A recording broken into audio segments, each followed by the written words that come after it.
Bonjour à toutes et à tous. Un plaisir de vous retrouver autour de ce webinaire dans le cadre de la Journée internationale du droit de la femme. Et l'association Togo Diaspo Bund Bureau a décidé également de faire sa part concernant le droit international de la femme. Et pour thème, nous avons jeunes filles, leadership et développement. Trois grandes dames qui vont alterner tour à tour pour nous exposer leur point de vue autour de ce thème, jeunes filles, leadership, développement. Avant d'aller à leur découverte, mesdames et messieurs, nous allons donner la parole au président de l'association Togo Diaspo Bund Bureau, M. Laurent Agbavitor, pour son mot de bienvenue. Monsieur Laurent, vous avez la parole. Merci à toi, cher Gilles. Merci aux participantes et aux participants. Voilà. Merci, chers membres de Togo Diaspo. Depuis le début de cette semaine, nous célébrons la femme. Nous honorons nos mamans, nos sœurs et nos amis. À juste titre. Parce que le monde doit prendre conscience que la femme donneuse de vie est un être sacré. Elle est un joyau. Elle ne doit pas servir de jouet ni être victime de la cupidité de qui que ce soit. La femme doit continuer à être un gage de stabilité et d'amour véritable. En somme, elle doit être un ancre indélébile dans l'évolution et le développement de l'humanité. Le droit de la femme ne doit pas être une source de confrontation entre la femme elle-même et l'homme. Au contraire, le droit de la femme doit amener l'homme à percevoir sa vraie valeur, sa potentialité et aussi sa capacité à manager.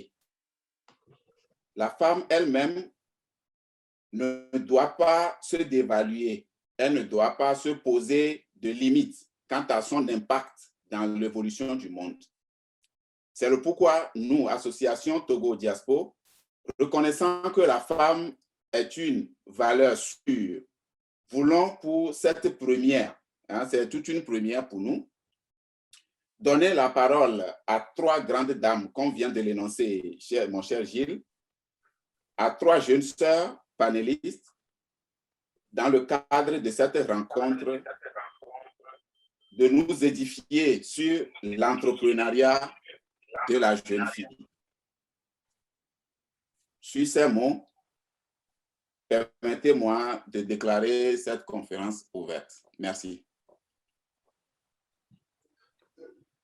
Merci Laurent pour cette introduction qui nous met déjà dans le bain de ce débat, en tout cas que j'ose croire, très enrichissant, jeunes filles, leadership et développement. Alors, à l'endroit de tous ceux qui nous suivent, je vais leur donner la méthode à suivre. Nous aurons trois panélistes, comme nous l'avons dit en amont, et chaque panéliste a 10 minutes. Chaque panéliste a 10 minutes et après, nous allons vous donner la parole pour poser des questions aux panélistes. Alors, quand vous avez des questions, notez vos questions, dites-nous à la fin des trois panélistes, celle à qui la question ira et au moment opportun, nous vous dirons comment prendre la parole et autres.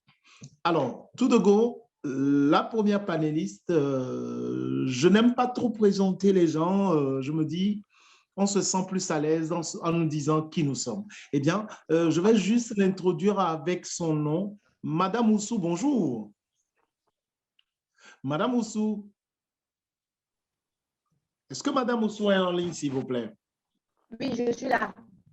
Alors, bonjour. Voilà. Comment vous allez? Je suis là. D'accord. Le plaisir est pour moi de vous voir en pleine forme ce matin. Plaisir partagé.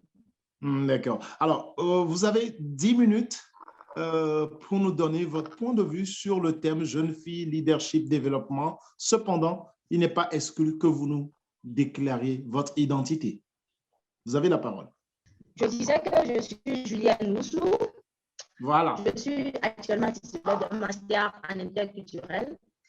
Je suis volontaire sécuriste à la Croix-Rouge togolaise et je suis actuellement responsable touristique dans une structure qui est dénommée le Point chez nous. Donc, j'aurai l'honneur aujourd'hui de vous entretenir un peu sur le thème général qui a été choisi.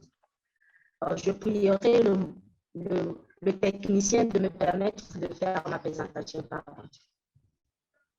Oui, si le technicien là, je vous prierai de me permettre de faire la présentation par contre.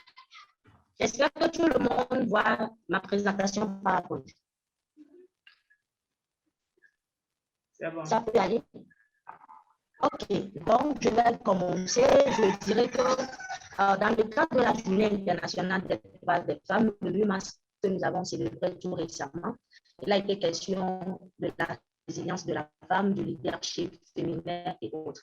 Je pense que cette journée dédiée à la femme, c'est une journée au cours de laquelle beaucoup de personnes se retrouvent pour pouvoir réfléchir ensemble et voir quelles sont les nouvelles perspectives qui peuvent encore évoluer pour que les jeunes filles puissent atteindre le potentiel de leur rêve.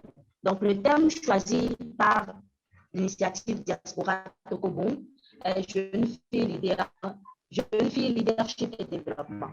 Donc, j'ai essayé d'en déduire une thématique qui est intitulée Les jeunes filles face aux défis du leadership. Pourquoi cette thématique? Je dirais que j'ai choisi cette thématique, les jeunes filles face au développement du leadership, pour pouvoir montrer comment les jeunes filles peuvent développer leur leadership en relevant les défis quotidiens. Une fois encore, je suis très ravie de faire partie de ce webinaire dont nous allons parler de ces 4 points essentiels, un aperçu général, les caractéristiques du leadership, les obstacles et approches de solutions.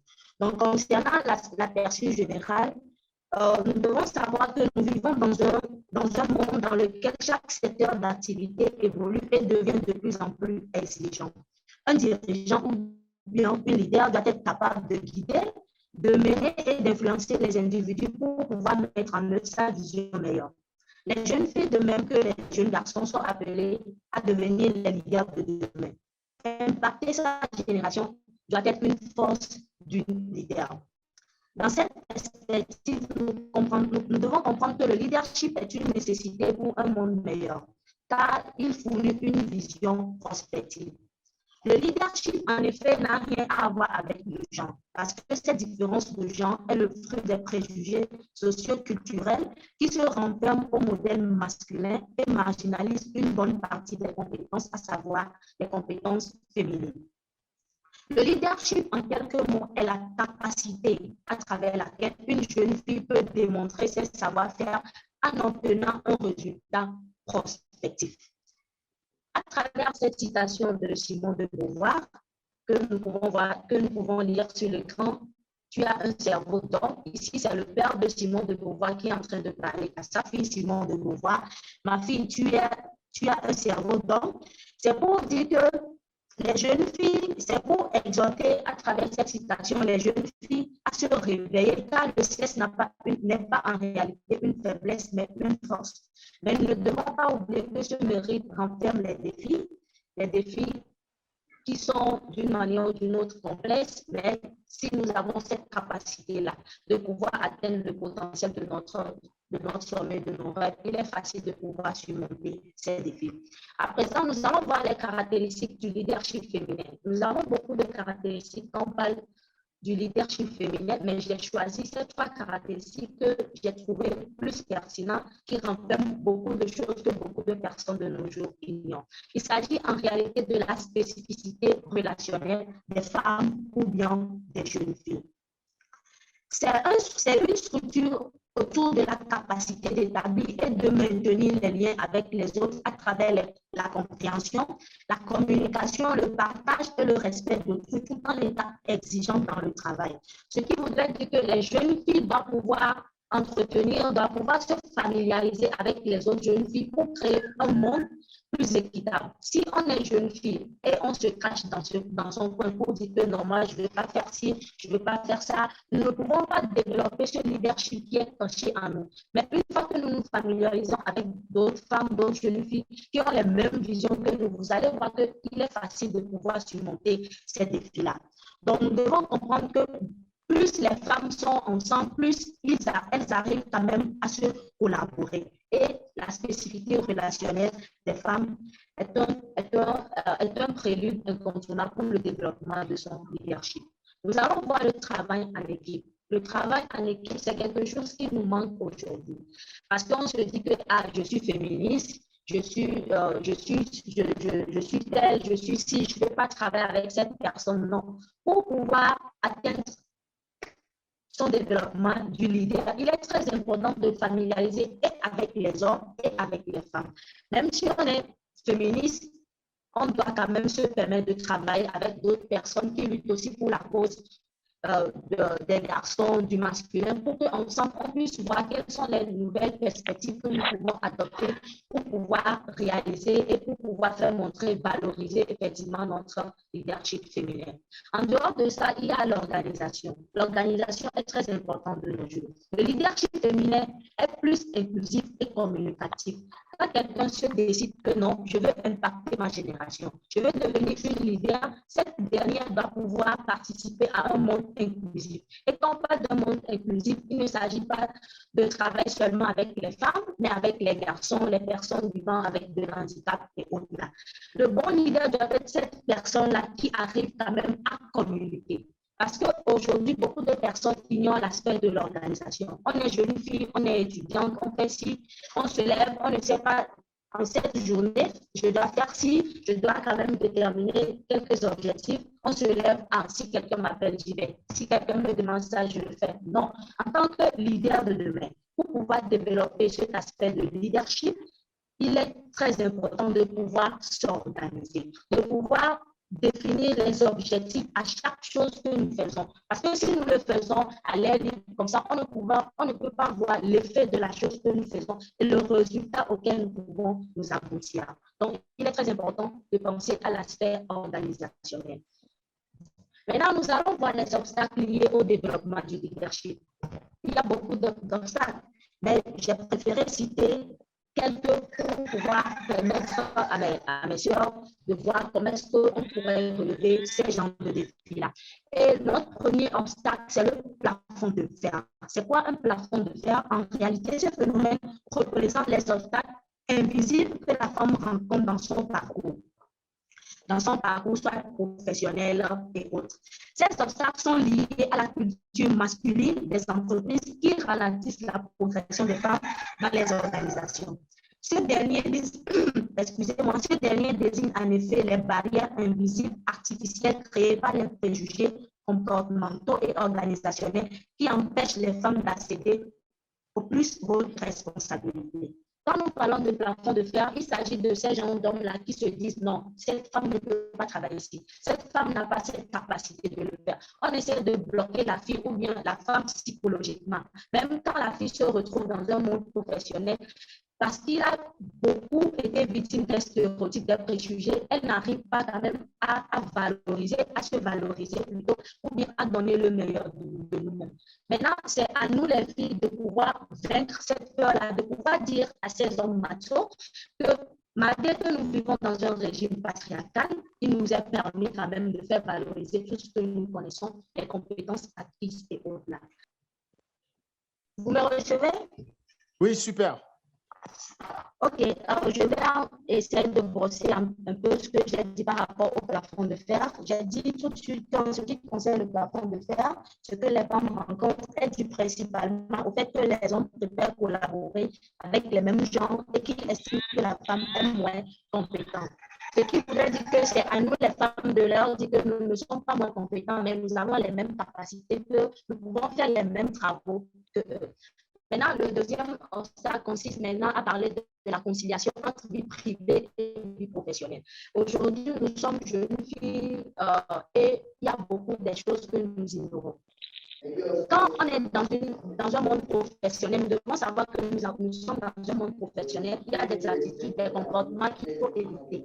Vous allez voir qu'une personne qui essaie de mélanger et sa vie privée et sa vie professionnelle, cette dernière ne peut pas en réalité développer le leadership qui est en elle. Parce que elle n'arrive pas à scinder les choses. Une fois qu'on n'arrive pas à mettre de la différence, une fois qu'on n'arrive pas à discerner, il serait difficile de pouvoir valoriser notre leadership féminin. Et nous allons parler maintenant de manque d'engagement.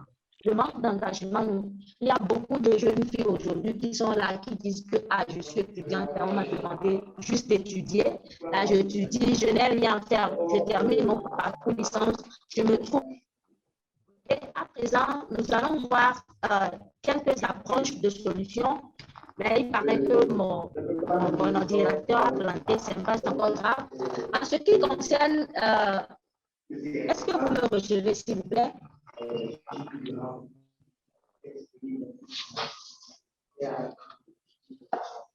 Oui, nous vous recevons, Madame Oussou. En tant que jeune femme, on doit pouvoir oser. La femme doit oser, la jeune fille doit oser. Par exemple, si on lance un appel d'offres, on ne doit pas attendre que je ne remplis pas toutes les conditions qu'on a dit, je ne peux pas le faire. Non. Même si vous remplissez une seule condition de ces genre d'offres-là, il faut toujours essayer, il faut toujours oser. Parce qu'aujourd'hui, quand vous n'osez pas, vous ne pouvez pas atteindre le potentiel de votre sommet. Or, un leader ou bien une leader, c'est quelqu'un qui ose, c'est quelqu'un qui ose. Il y a aussi la confiance en soi. On doit avoir confiance en nous-mêmes. En tant que leader, je dois quand même me dire que cette chose, je peux le faire, ceci, je peux y arriver. Et aussi la détermination. Il faut être déterminé dans toute chose. Même si ça ne va pas, il faut être déterminé. Il faut se dire que je dois le faire, je peux y arriver. Et aussi la rigueur. Aujourd'hui, on se dit leader, tout ça là, on vous demande de venir à une réunion à 8 h, vous venez à 9 h. Une leader qui n'applique pas à elle-même la rigueur. C'est très important d'appliquer la rigueur pour pouvoir surmonter ces défis-là. Et aussi la responsabilité. Il faut être responsable dans tout ce que nous faisons. Il ne faut pas se laisser aller ou bien il ne faut pas se dire que non, c'est parce qu'il y a un homme à côté de moi, il y a telle personne à côté de moi, j'en suis rassurée, je peux le faire. Non, mais on y arrivera tout seul. Et aussi l'humilité. Il faut être humble. Une leader est toujours humble. Une leader n'est pas cette personne qui est toujours arrogante, orgueilleuse.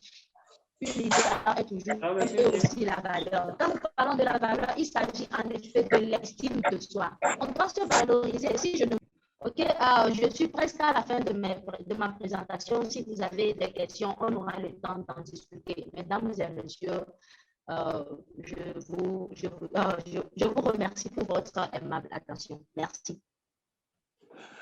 Merci également à vous, Madame Oussou, pour cette très belle présentation.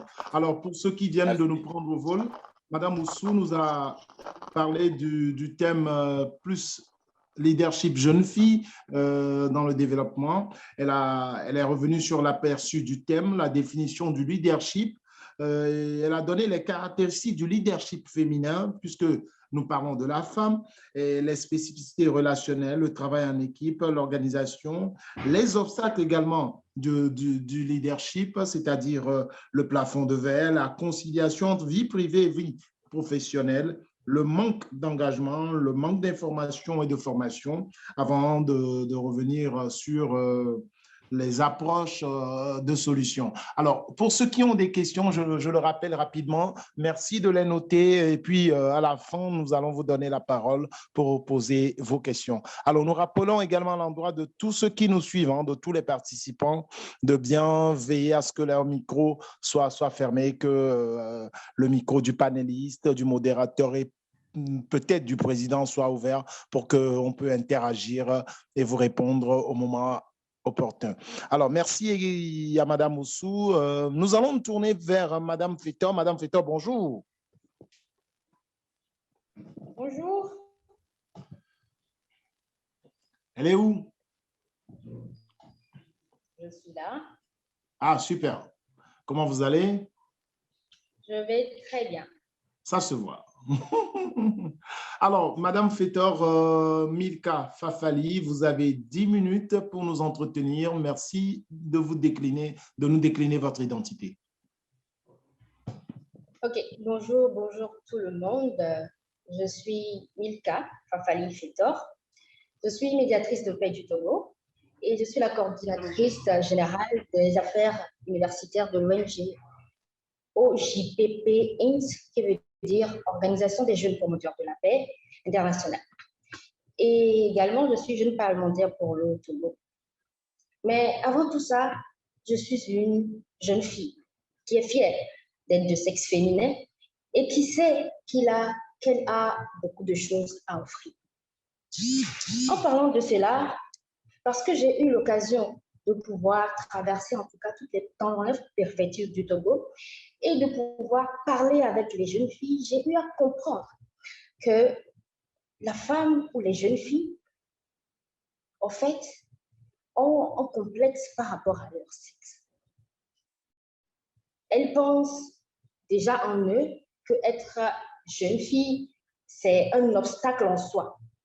Et pour remédier à cela, j'aime bien pouvoir discuter avec la femme, avec la jeune fille, autour de ce que c'est que l'essence même de la féminité. Donc, aujourd'hui, pour le grand thème jeune fille, leadership et développement, je choisis de diviser mon intervention en 3 parties. La première qui sera qui est la jeune fille, qui je suis, qui suis-je, qu'est-ce qu'une femme et l'essence même de la féminité pour la première partie. La deuxième partie, quels sont mes talents, quelles sont ces capacités que j'ai, mais que moi-même, je n'arrive pas à me reconnaître. Et pour terminer, nous allons parler de l'impact de la reconnaissance de ce que je suis sur mon leadership et l'impact de mon leadership sur le développement de ma communauté en général. Alors, si nous sommes bien installés, je tiens à nous dire que c'est un plaisir pour moi d'avoir des femmes représentées dans cette réunion, dans cette conférence, et aussi de pouvoir discuter avec tout un chacun. Et ça me fait également plaisir d'avoir des hommes parce que j'ai un petit message pour vous également. Si nous sommes bien installés, nous allons commencer. Alors, qui suis-je en tant que femme? Quelle est l'essence même de ma féminité? Alors, je suis un être humain comme tout autre et je suis dotée de sens et de pouvoir. J'ai un pouvoir merveilleux, unique et magique. Le savez-vous? Est-ce qu'on le sait? Est-ce que nous, les femmes, nous savons que nous avons ce pouvoir? J'incarne donc, moi, femme, beauté et mystère. Je suis une aide, une valeur ajoutée. Je suis une femme. Et me le rappeler avec toutes ces qualités me permet de pouvoir aller plus loin que je le pense.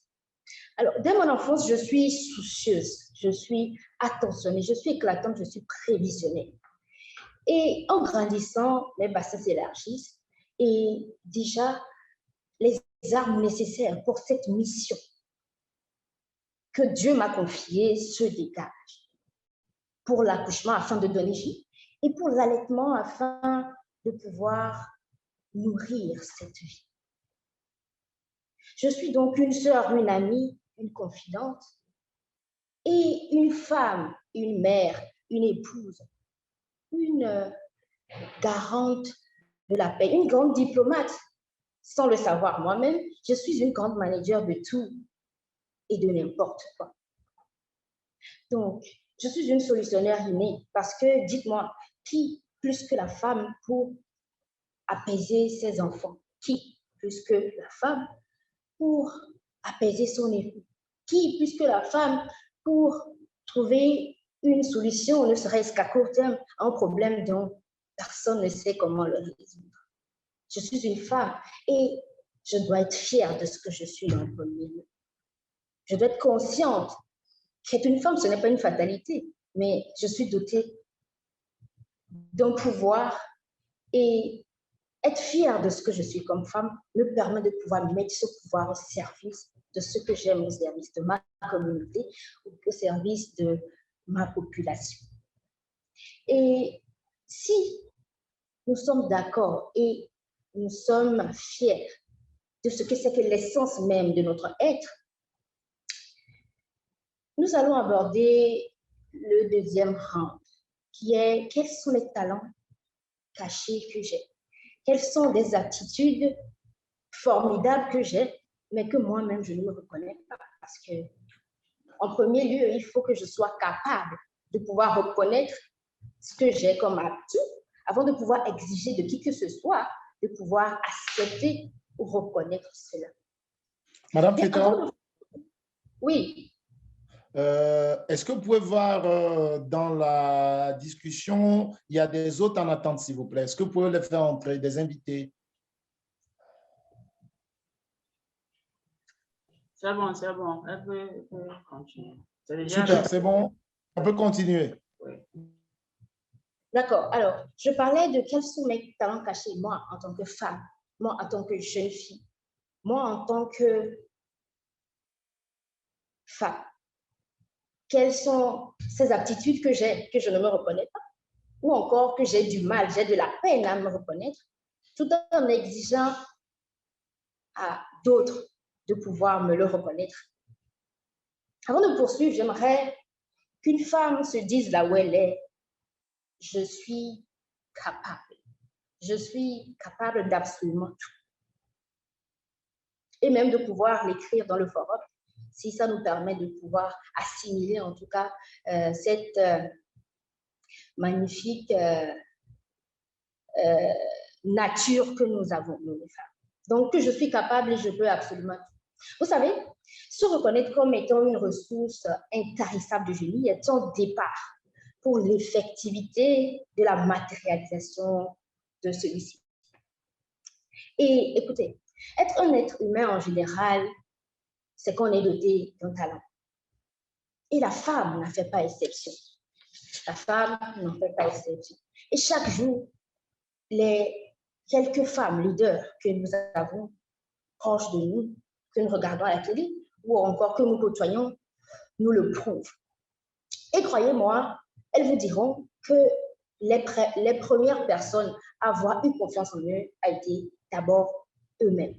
Les premières personnes à avoir été leurs supporters a été eux-mêmes. Leur premier coach a été eux-mêmes. Et ça, nous devons en tout cas suivre ces pas. Parce que c'est quand je sais qui je suis que je peux acter ou me lever et marcher selon où je vais afin de pouvoir tirer l'attention de Dieu. S'il vous plaît, je vais couper un peu les micros qui sont activés là et puis vous reconnectez, s'il vous plaît.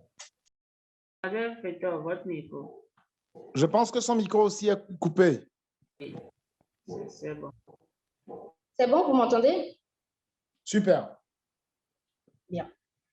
Alors, le fait que ces femmes donnent ce témoignage, comprenons que c'est parce qu'elles ont su transformer les faiblesses, leurs faiblesses, nos faiblesses en tant que femmes, en force, en essence pour leur moteur, en carburant pour pouvoir avancer, pour pouvoir évoluer, pour pouvoir impacter.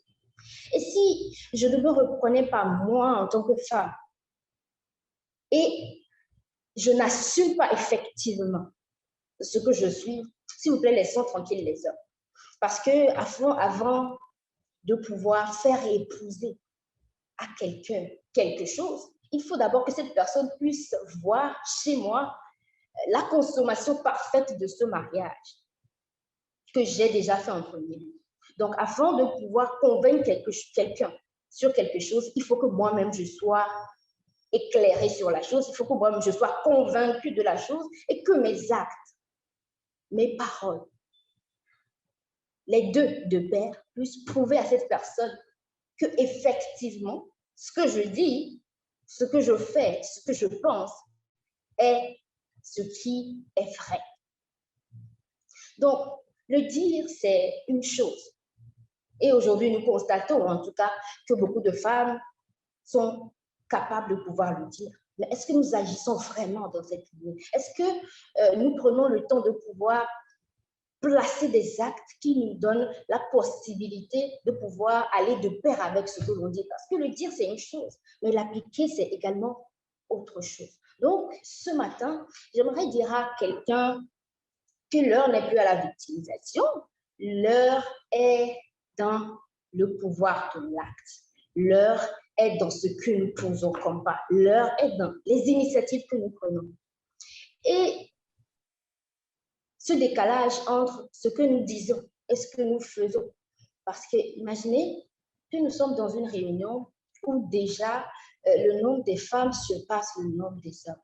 C'est une réunion quelconque que je prends comme exemple. Et qu'après 4 ou 5 discours, ou en tout cas entretiens, on demande est-ce qu'il y a des questions, des apports, et que ce ne sont des hommes qui réagissent. Pas parce que cette femme n'a pas quelque chose à dire. Si ce n'est pas une question, ça peut être un apport, ça peut être un exemple pour pouvoir édifier d'autres personnes. Mais elle se préserve, elle s'abstient de se faire voir. Mesdames, ça, ce n'est pas se faire voir. Ça, c'est assumer son intelligence. Donc, premièrement, savoir qui je suis.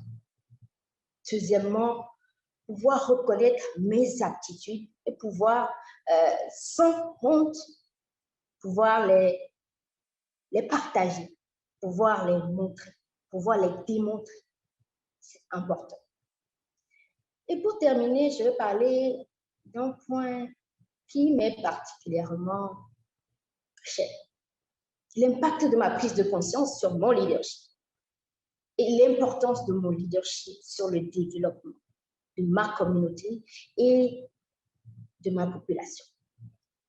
En premier lieu, notons que la femme est une source indéniable, incontestable et incontournable pour la paix. La paix étant le nouveau nom du développement, la paix et le développement allant de pair.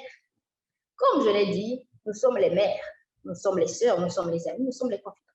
Nous sommes sans savoir les meilleurs diplomates. Nous sommes sans savoir les meilleurs garantes de toute stabilité. Et le schéma est très clair, mesdames. Acte de conscience, parce que nous avons pris conscience, nous devons agir en conséquence et rendre effective notre leadership. Parce que ce sont nos actes qui rendent effective notre leadership. Et en second plan, notre leadership impacte positivement sur le développement. Et le développement, c'est général. Parce que si je suis développée, je peux amener 2 ou 3 personnes à être développées. Ils peuvent amener 2 ou 3 personnes à être développées. Et ça permet d'avoir une synergie, une chaîne et de toucher peu à peu toute la population. Voyez-vous, chers amis, je sais qui je suis. Je connais moi en tant que femme. Je connais l'essence même de mon existence. Je connais ma valeur, le poids de mes aptitudes. J'y crois. Et je suis ma première admiratrice. Je me reconnais comme un être capable. Qu'est-ce que ça a comme impact sur mon leadership? En premier lieu, reconnaître tout ça fait de moi un bon leader pour ma propre personne. Et si je suis un bon leader pour ma propre personne, je peux oser croire ou espérer être un leader pour d'autres personnes. Parce que je suis un exemple vivant, que ces personnes voient de près ou de loin. En deuxième lieu, des propos d'intimidation ne m'affectent pas. Parce que je sais exactement qui je suis, je sais où je vais. Donc, une quelconque intimidation venant de qui que ce soit, d'un supérieur, d'un inférieur, d'une personne de sexe opposé, d'une personne de rang social plus favorable, ne me font ou ne me feront absolument rien. Parce que je sais exactement où je vais. En troisième position, aucune sorte de discrimination, que ce soit par rapport à mon sexe, que ce soit par rapport à mon âge, à mon appartenance religieuse, à mon appartenance sociale, ne me feront fléchir. Tout simplement parce que je sais qui je suis et je sais exactement où je vais. Et pour terminer, lorsque je tomberai, j'aurai plus de facilité à me relever, à continuer le combat. Et si dans mes études, dans mes entreprises, dans mes initiatives, dans mon commerce, dans mon entrepreneuriat, dans mon leadership, je prospérerai. Parce que ce n'est pas celui qui ne tombe pas qui est forcément le meilleur ou qui peut atteindre l'objectif escompté, mais c'est cette personne-là qui sait se relever quand il tombe. C'est cette personne-là qui sait renouveler sa force, qui sait renouveler son carburant, renouveler son essence quand il le faut. On peut donc, comme j'ai l'habitude de le dire, on ne peut pas offrir à quelqu'un ce que l'on n'a pas. On ne peut qu'offrir à quelqu'un ce que l'on a. Et une femme équivaut donc à l'autorité la plus rapprochée d'une femme. Et cette capacité, parce que la femme en elle seule est un panache d'instinct, d'affection, de diplomatie et de suprématie. Pourquoi je dis cela? Parce que une femme, une mère, elle est capable tout simplement par un regard de te gifler et par un regard de te donner autant d'affection que possible. Elle est capable de ressentir certaines choses qu'elle-même, elle ne peut pas expliquer et agir en conséquence. Et l'usage particulier de ces qualités font d'elle ce que j'appelle un super-héros. Un super-héros parce que ce n'est pas la femme ou ce n'est pas celui qu'on montre à la télé qui est un super-héros, mais c'est celui qui, dans les petites instances possibles, peut régler une solution, peut régler un problème, trouver une solution. Donc, la meilleure éducatrice qu'il soit, et si la femme au préalable est dans les 3 conditions que j'ai précisées, donc, c'est qui elle est, connaît ses aptitudes et acte en conséquence de ça, elle n'impacte pas seulement elle-même, mais elle est capable d'influencer sur l'éducation de ses enfants positivement et donc fructifier leur productivité. Et en fructifiant leur productivité, fructifie la productivité de la famille. Et si chaque famille, ou à l'échelle de chaque famille, cette productivité est effective, c'est une famille qui forme une communauté. C'est plusieurs familles qui forment une communauté et c'est plusieurs communautés qui forment une population. Donc, voyez en quoi ma prise de conscience impacte sur mon leadership et mon leadership est un témoignage vivant pour mon entourage proche et impacte indirectement toute ma nation. Et pour cela, nous allons voir que parce qu'une seule femme a pris conscience, parce qu'elle a su impacter ne serait-ce que sa famille, le leadership mondial augmente. Des entrepreneurs naissent, des solutions sont trouvées à plusieurs problèmes de la société et plus la population est dans cette lignée, on voit que pas seulement une partie de cette population met la main à la pâte, mais hommes et femmes œuvrent ensemble pour un meilleur monde. Et pour clôturer donc en beauté ma présentation, je dirais l'équité genre, oui, nous sommes capables, nous sommes d'accord, nous sommes disposés à pouvoir assumer les mêmes traitements que les hommes. Mais aussi longtemps qu'il y a visiblement une différence entre une femme enceinte de 7 mois et une femme non enceinte, l'on ne peut remplacer l'un et qu'on ne peut remplacer l'un par l'autre. pour son mari, même si elles sont des jumelles, parce que la différence sera flagrante. Dire que nous, les femmes, nous voulons prendre votre place, messieurs, ou encore que nous voulons vous dépasser serait de l'utopisme. Nous, les femmes, tout ce que nous voulons, hein, un message adressé à messieurs, tout ce que nous voulons, messieurs, c'est vous prêter main forte librement, à tous les niveaux, dans la marche vers le développement. Nous voulons la complémentarité et non le remplacement. Mesdames et messieurs, je vous remercie. Wow, très belle présentation, Madame Fetor. Vous voulez la complémentarité et non le remplacement, nous avons compris. Les uns les autres également ont compris votre développement. En tout cas, il était pour vous de donner également votre point de vue sur le thème Jeune fille leadership développement.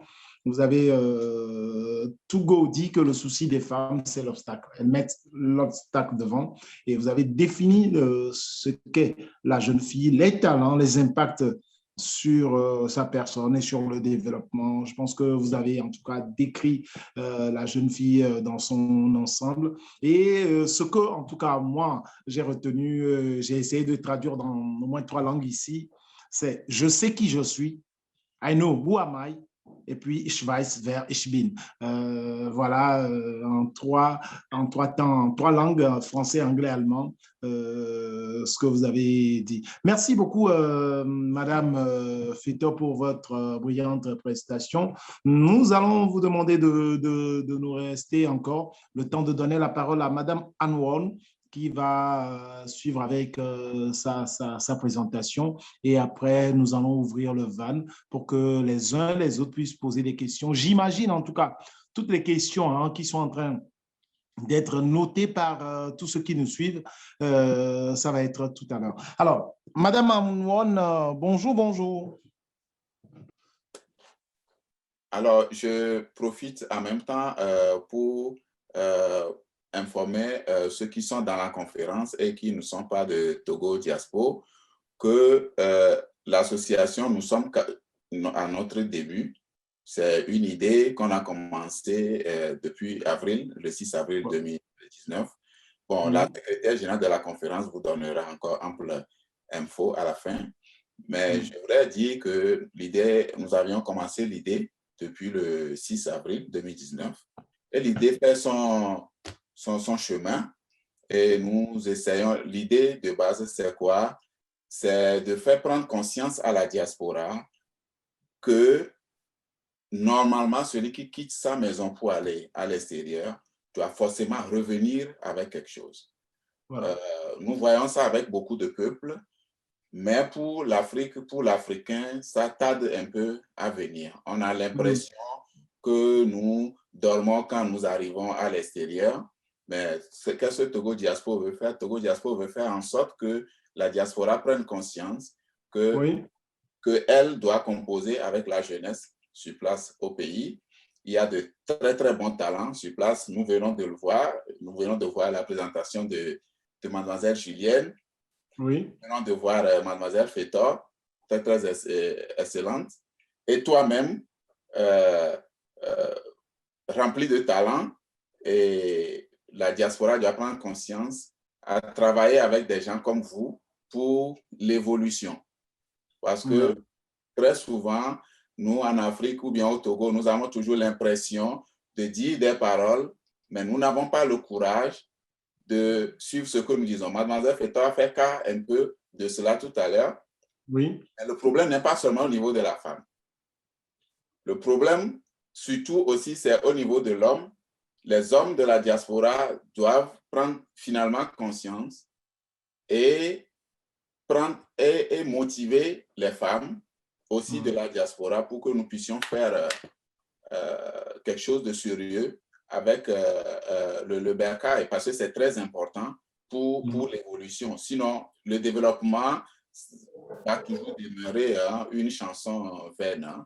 Alors, à l'endroit de nos invités, comme l'a dit tout à l'heure Laurent Agbavito, le président de l'association Togo Diaspo Bunt Bureau, on échangeait et puis on s'est dit pourquoi ne pas donner notre pourquoi ne pas faire notre part hein, concernant la journée internationale de la femme. Et puis, il fallait choisir le thème. On a commencé, on a refait, on a tenté. Et puis, bon, nous sommes arrivés à Jeunes filles, leadership et développement. Et les uns les autres ont accepté, à savoir Madame Moussou, Madame Fetor, Madame Anwon, que nous avons perdu à l'instant. C'est sûr que nous allons la retrouver sous peu. Et ensemble, on a décidé de partager, d'échanger avec vous autour de ce thème Jeunes filles, leadership et développement. J'espère que vous passez de bons moments, hein, de très bons moments en notre compagnie. Madame Moussou, qui, je le rappelle, hein, a défini le leadership, les caractéristiques du leadership féminin, la spécificité relationnelle, le travail en équipe, l'organisation, les obstacles de ce leadership, parce qu'il y en a. Quand on parle de toute activité, il y a toujours les obstacles. C'est le plafond de verre, c'est la conciliation entre vie privée et professionnelle, c'est le manque d'engagement et le manque d'information, de formation. Et donc, quand il y a des obstacles ou des difficultés, il faut forcément avoir des propositions de solutions. Ça veut dire que ce ne sont pas des solutions toutes figées et elle nous a également donné ces propositions. Madame Fetor nous a parlé de la jeune fille, le souci des femmes, c'est l'obstacle. Elle voit déjà l'obstacle devant. Alors, il est important de se connaître. Qui suis-je? Qui est la jeune fille? Quel talent j'ai dans ma société? Quel impact pour ma personne et quel impact pour le développement de mon pays, les qualités de la femme? Et je le disais tantôt, en tout cas, ces mots...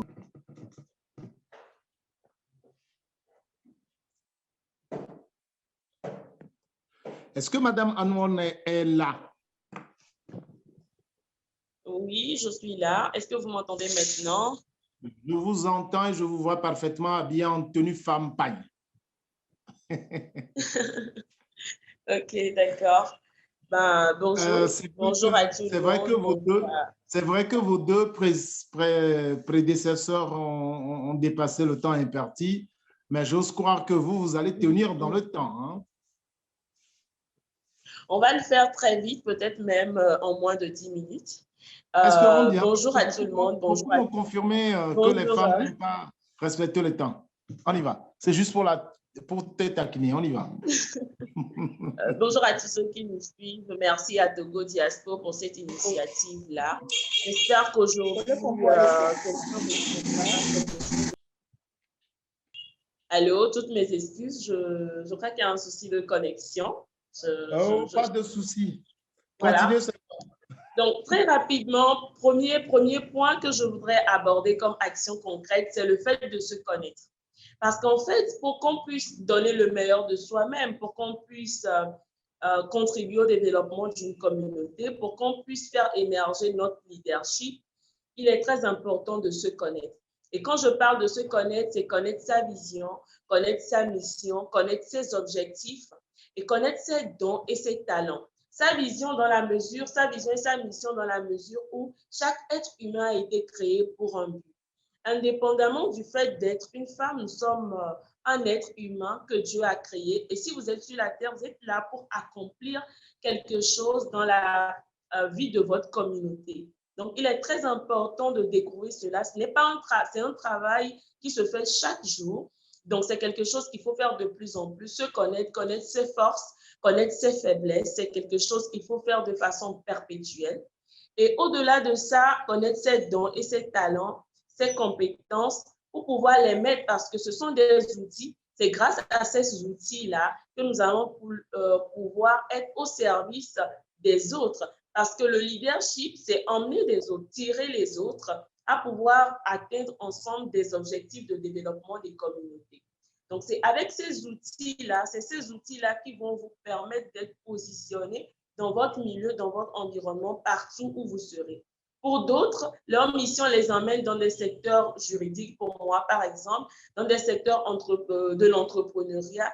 Trouvez votre truc, trouvez les choses pour lesquelles vous êtes passionné, pour lesquelles vous avez des dons, donc des aptitudes naturelles, mais pour lesquelles vous avez la facilité d'apprendre également. Trouvez ces choses-là et développez-les. Le deuxième grand axe que je voudrais aborder comme action concrète, c'est le fait de se responsabiliser. Il y a des gens qui sont au courant, qui ont une parfaite connaissance de leur vision, de leur mission, des dons qu'ils ont. Ils savent très bien que je sais faire ci.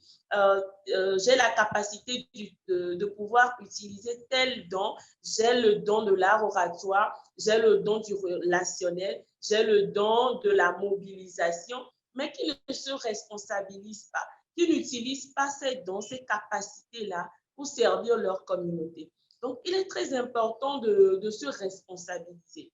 Se responsabiliser, c'est faire en sorte d'être utile en tout temps et en tout lieu. Être utile d'abord pour soi, parce qu'il faut le dire, dans la responsabilisation, il faut savoir prioriser les actions que nous voulons poser.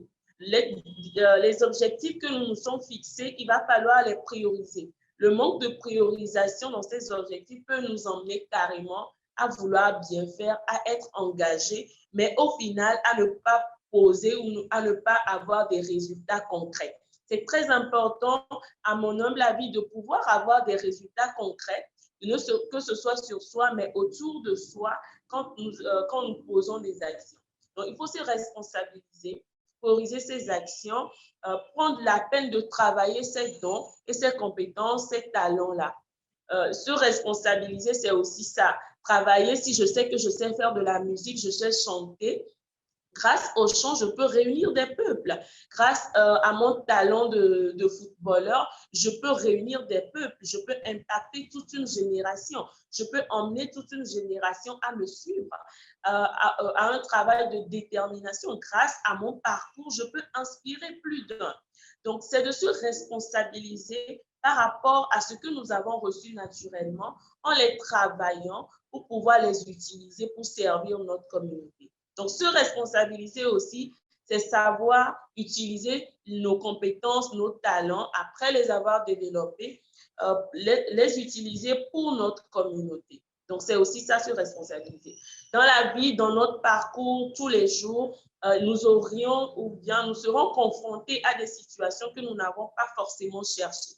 La responsabilisation, c'est d'arriver à un moment, à un point où les choses qui vous arrivent sont beaucoup plus la résultante des choses que vous avez cherchées que le contraire. Lorsque vous êtes là et que les choses qui vous arrivent sont beaucoup plus des résultantes des choses que vous n'avez point cherchées ou qui ne se trouvent pas dans vos objectifs, que vous n'avez pas attirés, alors là, c'est grave. Parce que généralement, les choses qui nous arrivent sans qu'on ne les attire ne sont pas très positives. Ces choses-là qui nous arrivent et qui ne sont pas positives sans qu'on la cherche, qu'est-ce qu'on en fait? Simplement, on s'incarne, on l'accepte sans se résigner à construire l'idéal que nous voulons. Donc, ça peut être de la faute de quelqu'un d'autre, les péripéties et tout ça, mais dans une vie de jeune fille, pour une jeune fille qui est en train de se construire, qui est en train de construire un idéal de femme donnée, il est très important de pouvoir faire profil bas de toutes ces péripéties-là et se focaliser sur l'idéal de femme que nous voulons construire. Au-delà de ça, je vais parler du fait de pouvoir trouver des sources d'inspiration. Il est très important en tant que jeune fille de pouvoir trouver des modèles de femmes, de jeunes femmes, de femmes qui nous inspirent. Je ne dis pas que ça ne doit être que des jeunes femmes, non. Mais il est important de pouvoir quand même trouver des jeunes femmes modèles. Quand moi je parle de modèles, ça ne veut pas dire que tu auras la même vie que la personne, mais ce sont des sources d'inspiration qui t'inspirent dans tes actions. Il est plus facile d'agir lorsque nous avons appris lorsque nous avons vu quelqu'un d'autre faire. J'ai l'habitude de le dire. Pourquoi refaire la roue? Pourquoi ne pas s'appuyer sur l'expérience des aînés, sur des gens qui sont déjà passés par des pas, qui ont déjà posé des pas que nous voulons poser, s'inspirer de ces personnes-là pour aller plus rapidement. Au-delà de ça, c'est de s'approcher de façon plus proche, voilà, de personnes dont nous savons qu'elles peuvent nous pousser vers le haut. Lorsque vous savez que vous avez un problème un problème d'organisation, par exemple, approchez-vous de quelqu'un qui a la capacité de pouvoir vous mener à ranger ce problème-là. Le problème comment je vais dire, du rapprochement, en fait. Lorsque vous êtes une jeune femme, il faut comprendre, on a l'impression parfois que les jeunes femmes attendent que les choses viennent à elles. Non. Lorsque vous voulez quelque chose, vous allez vous l'arracher et puis c'est un point, c'est tout. Lorsque vous voulez arriver à un tel point, vous vous formez, vous y arrivez, vous allez acquérir cette compétence et puis c'est tout. Lorsque vous voulez apprendre à faire quelque chose, vous allez à une formation ou vous allez auprès de quelqu'un qui est en train déjà de faire cela et vous apprenez sur le tas tout simplement. Donc, allez vers les choses que nous désirons acquérir. Donc, c'est quelque chose de très important. C'est pour moi l'occasion de parler du mentorat également. Dans notre société aujourd'hui, on a de moins en moins, de moins en moins de cadres de mentorat où des aînés ont la possibilité d'entraîner et d'équiper des jeunes filles et des jeunes femmes pour pouvoir prendre le relais comme il se doit. Je vais parler aujourd'hui de madame excusez-moi, je suis en train d'oublier le nom, de madame Raissa Ameko, voilà, de madame Raissa Ameko qui fait un travail formidable avec l'école de la vision aujourd'hui, qui est un cadre idéal pour toutes les jeunes filles. Il y a des jeunes filles, des jeunes femmes et même des femmes qui sont en train de suivre ce direct. Allez sur Facebook, tapez École de la vision, vous aurez toutes les informations qu'il faut là-bas. Il fait un travail exceptionnel pour emmener des femmes à atteindre l'équilibre. Au-delà de ça, je vais parler d'un autre point, c'est de pouvoir développer sa capacité de résilience et d'adaptation. Nous sommes dans une société qui est en perpétuelle évolution. La jeune fille qui veut mettre en place ou bien qui veut développer son leadership et être un pilier de développement de sa communauté doit pouvoir développer sa capacité d'adaptation et de résilience. Quand je parle d'adaptation, cela ne veut pas dire se dénaturer, non. Ça commence d'abord par se connaître, comme on l'a dit, se fixer des valeurs, des principes, des valeurs dont il ne faudra pas se détacher, rester soi-même, mais quand même, il faut avoir cette capacité d'adaptabilité, de pouvoir aller vers l'inconnu, de pouvoir dépasser nos zones de confort pour aller rechercher le meilleur de soi. Parce que c'est dans cette capacité, dans ce travail d'adaptabilité, tout en cherchant à rester fondamentalement soi au fond, que nous arrivons à tirer le meilleur de nous-mêmes, à nous améliorer de façon continuelle. Le second aspect dont je parlais, c'est la résilience. La résilience, c'est tout simplement de pouvoir transformer tout ce qui vous arrive en force motrice pour pouvoir avancer. Moi, j'ai l'habitude de le dire, même si je rencontre le diable en face de moi, mon cœur ne va pas se couper, je vais rester toujours forte. Et c'est comme ça, en fait. Dans la vie, il y a plein de choses qui peuvent vous arriver. Des gens vont se permettre de vous faire des critiques, qu'elles soient constructives ou pas.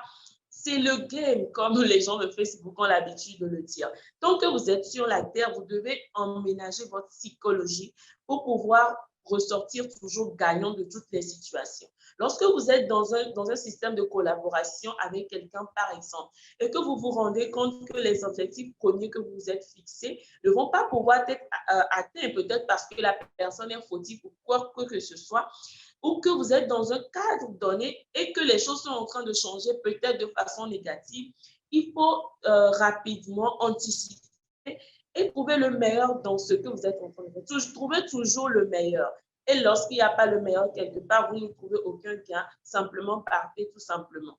Changez de collaboration, je ne sais pas, mais prenez le temps de pouvoir améliorer votre capacité de résilience, de pouvoir tirer le meilleur de tout ce que vous traversez en termes professionnels, en termes personnels ou en termes sociaux. Je vais terminer ma présentation en lançant un appel à toutes les jeunes filles, à toutes les jeunes femmes sur un dernier point, c'est l'engagement, c'est sur la sororité. C'est sur le fait qu'on remarque de plus en plus de façon naturelle dans la vie que les femmes ont cette tendance à s'évincer de façon naturelle dans la société.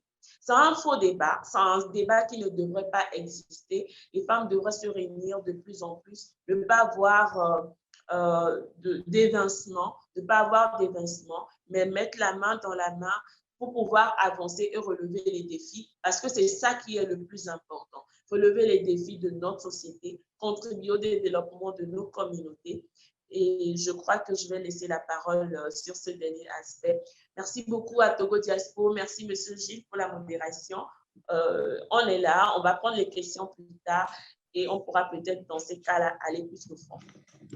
Merci à vous, Madame Anne-Won. Belle présentation, engagement main dans la main. En tout cas, je ne vais pas revenir sur ce que vous avez dit parce que c'est des pistes de solutions hein, quand vous parlez des actions concrètes. Et comme dirait un grand sage, que celui qui n'a pas des oreilles n'entende pas.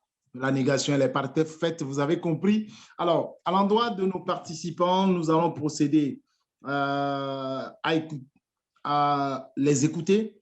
Mais voilà la procédure que toute personne qui aimerait poser la question lève la main sur notre plateforme et on va lui ouvrir son micro. Je parle avec la complicité de la partie technique. On lui ouvre son micro, la personne se présente et nous dit à qui la question est adressée. Que ce soit question ou apport, tout compte fait, nous prenons tout. Nous allons commencer avec une liste de 5 et voir ce qu'il en est. Alors, qui veut se jeter à l'eau? J'espère que tous les autres participants sont là. Madame Moussou, Madame Fetor, merci aux techniciens d'ouvrir les micros de nos 3 panélistes, de Monsieur Laurent aussi, parce que on peut venir, hein, on peut venir en aide, hein, mais je les crois assez suffisantes. Bien sûr, bien sûr, bien sûr. On y va. Alors, qui se jette à l'eau? Mon technicien affairé. Oui, j'ai la main levée. Bonjour. Attention, c'est qui? Ok, d'accord. C'est Christine. Bien, Christine, bonjour. Oui, bonjour, c'est Christine Agbobliataï. Oui. Bon, merci et merci pour l'invitation à la conférence. D'abord, un très grand merci à toutes les 3 intervenantes. Oui. C'est vraiment une très bonne idée et il y a beaucoup d'informations. Je les remercie du fond du cœur. Et seulement moi, j'ai un tout petit apport à faire. Toutes les 3 ont presque le même point, la prise de conscience et ceci, cela, l'engagement et autres. Oui, c'est vrai. Mais moi, j'ai un tout petit problème parce que je pense que la base, si parfois on constate que les femmes, surtout africaines ou bien précisément togolaises, ne sont pas très... Donc, d'une manière un peu injuste, ne s'engagent pas. Ça dépend aussi de notre éducation de base. C'est ce que moi, j'ai personnellement remarqué. Alors, parce que, prenons un banal exemple d'une famille, il y a beaucoup d'enfants, filles comme garçons. On donne trop souvent la priorité aux garçons de faire tout ce qu'ils veulent, d'apprendre, d'étudier, de faire ceci. Mais toi, la jeune fille, déjà, si même tu as la chance d'arriver à un niveau, c'est grâce à Dieu. Mais si au cas où tu n'as pas la chance, tu es déjà étiqueté par la cuisine, le ceci, aller chercher le bois, l'eau de la maison, le tout le monde connaît ça. On ne va pas en revenir. Donc, moi, personnellement, j'insisterai aussi sur un grand changement de base concernant l'éducation de base des enfants à la maison, l'égalité. Parce que les garçons sont plus, ou bien le sexe masculin est plus favorisé et le sexe féminin a déjà son étiquette. Donc, et puis, en plus, dans la société, en grandissant, les hommes aussi, surtout les hommes, surtout africains, pour ne pas dire togolais, bon, je ne vais pas spécialiser, mais ils ont aussi cette tendance à minimiser les femmes ou bien à minimiser la valeur de la femme. Ah, toi, tu es femme. Ah, pour toi, c'est la cuisine, ce sont les enfants. Et puis, basta, c'est tout. Donc, cette prise de conscience est aussi très importante. Merci beaucoup. C'est un petit apport que je veux juste ajouter. Bonne journée à tous. Bonne journée également à vous, Madame Christine. Un apport qui nous est agréable. Alors, qui prend la main? Monsieur Gilles, si vous permettez. Oui, Madame Amon, voilà. Merci beaucoup à Madame pour son intervention. Je crois qu'elle a abordé un point très important. Je crois que sur ce panel, il y a des jeunes filles, il y a des femmes, mais il y a également des hommes. C'est le moment de lancer un appel par rapport à l'éducation. Ce qui avait déjà été fait, ce que nous avons reçu, nous l'avons reçu, ce qui avait déjà a été déjà fait. L'important, c'est l'amélioration continue. L'important, c'est qu'aujourd'hui, en tant que jeune fille, en tant que jeune femme, que lorsque nous serions appelés à éduquer des filles, que nous puissions y intégrer cette notion-là de leadership, que nous puissions inculquer déjà aux jeunes filles ou aux jeunes femmes qu'elles sont tout autant capables, elles sont des êtres humains à part entière pour pouvoir impacter leur communauté. Au-delà de ça, je voudrais aussi dire que tout dépend, l'éducation, nous avons tous reçu une éducation, mais tout dépend de notre degré de responsabilisation. On ne va pas, oui, l'éducation est un point déterminant, mais nous n'allons pas rester dans la victimisation. Moi, je le dis, lorsqu'on a fini de vous éduquer, vous prenez la peine de vous éduquer vous-même. On a l'habitude de le dire, en effet, que maintenant, c'est très important, en fait. C'est très important. Tout ce que les autres nous donneront ne sera jamais parfait. Il est important qu'aujourd'hui, dans nos sociétés, la jeune fille, la jeune femme puisse connaître ses faiblesses, les faiblesses des éducations que nous avons reçues, les faiblesses des éducations professionnelles. Nous recevons des formations dans nos universités qui ne sont pas complètes. Il faut aller chercher le reste ailleurs.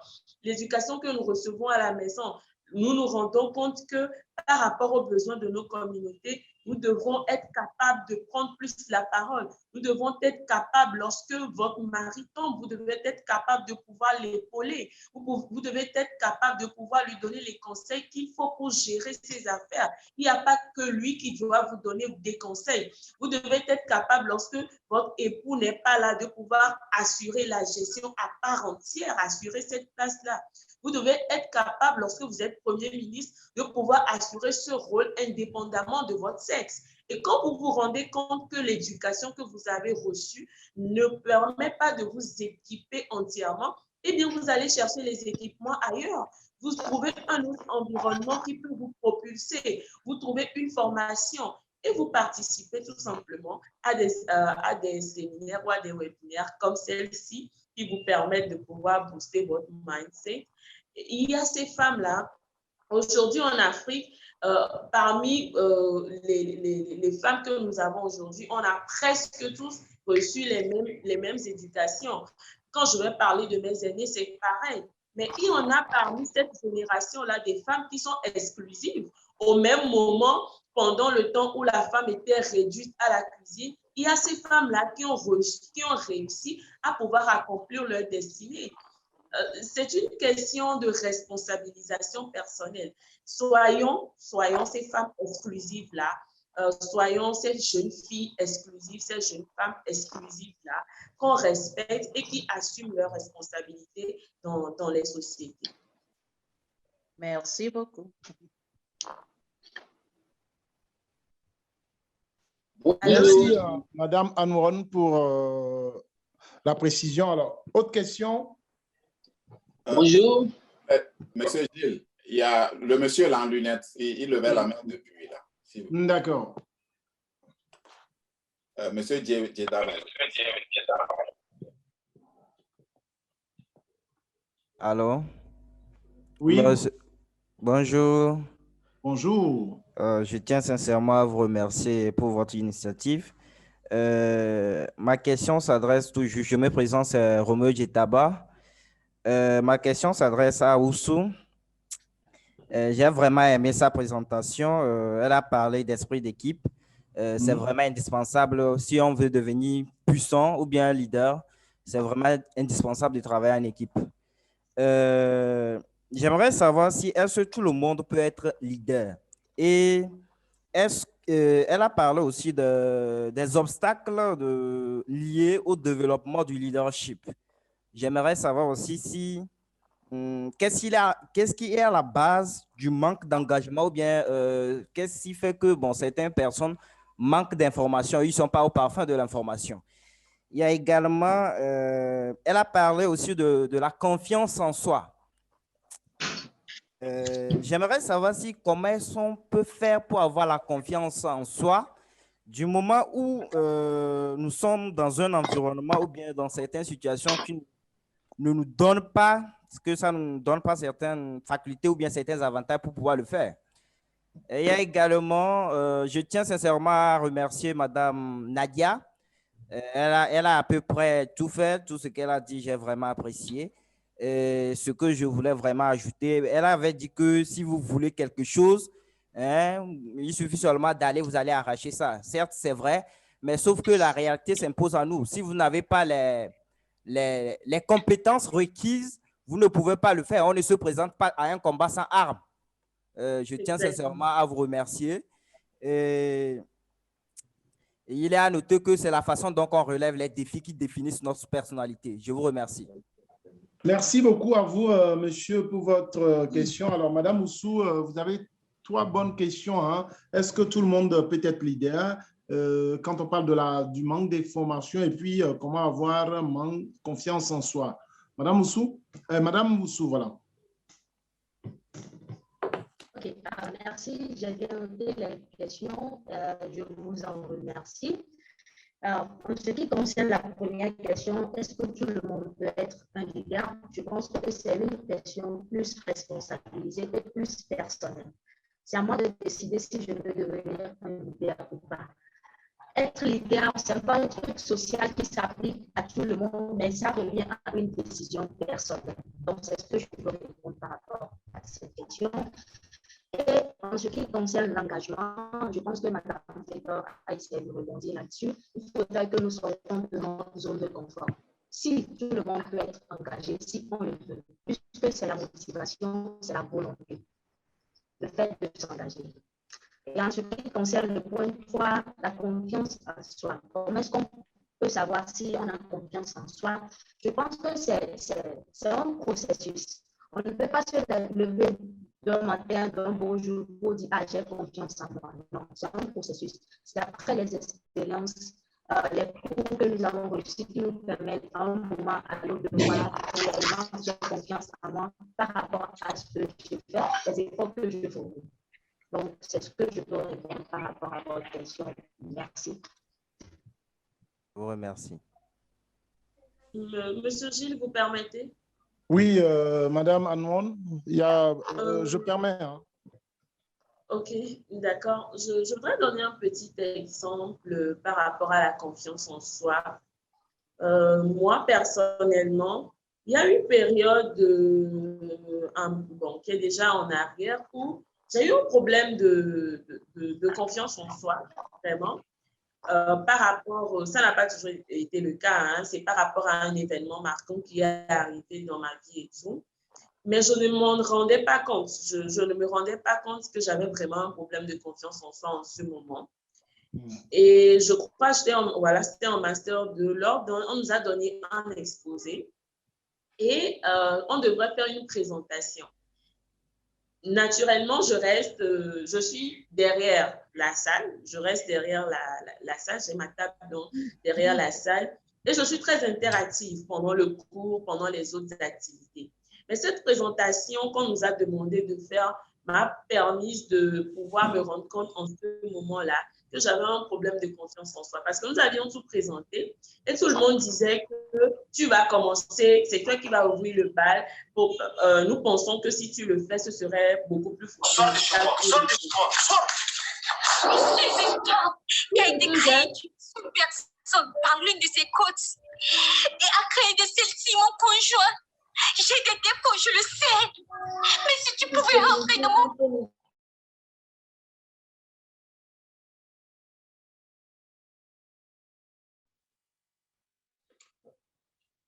Comme dirait quelqu'un, que se passe-t-il, mais on continue.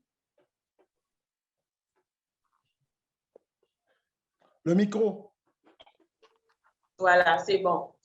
Donc, Donc, tout ce que j'avais prévu faire, en fait, je n'ai même pas pu faire la moitié sur le coup. Et il y a le professeur, notre professeur à l'époque, qui a remarqué cela. Et c'est en ce moment que j'ai commencé par faire un travail sur moi et tout ça. Ça a vraiment été un obstacle.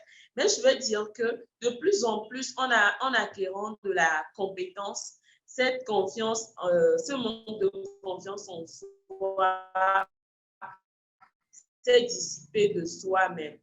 C'est-à-dire qu'on dit souvent que c'est en forgeant qu'on devient forgeron. Quand vous êtes de plus en plus sûr de ce que vous êtes en train de faire, parce que vous pouvez vouloir faire quelque chose de bien. Quand on vous pose une question, on dit 1 + 1, ça fait 2. Mais quand vous n'êtes pas sûr, vous allez manquer de confiance en vous pour pouvoir le dire, même si vous avez la réponse en tête. Donc, c'est une chose d'avoir la compétence et c'est une autre chose d'être sûr de cela. Comment être sûr de la compétence ou de ce qu'on a à offrir? C'est de pouvoir agir. Si vous, par exemple, quand moi j'ai commencé dans le domaine de la formation, je n'avais pas vraiment de confiance en moi. Je me disais, est-ce que vraiment j'ai quelque chose à apporter et tout ça? C'était un peu ça. Mais ma première formation que j'ai eu à faire, j'étais étonnée. C'était des gens, des aînés, des gens beaucoup plus âgés que moi qui étaient là. Mais quand j'ai eu le retour, parce que je fais toujours des enquêtes de satisfaction, quand j'ai eu le retour tout au long de la formation, après la formation, sur ce que ces personnes disent que cette formation leur a apporté, c'est comme je sais pas, une adrénaline. Donc, c'est un peu ça. Donc, c'est de dire à cette personne de se forger dans ce en quoi elle pense manquer de confiance. C'est de se jeter à l'eau, de travailler ou de commencer par se former. Si vous n'avez pas encore toutes les compétences, formez-vous et ensuite commencez par agir là-dedans.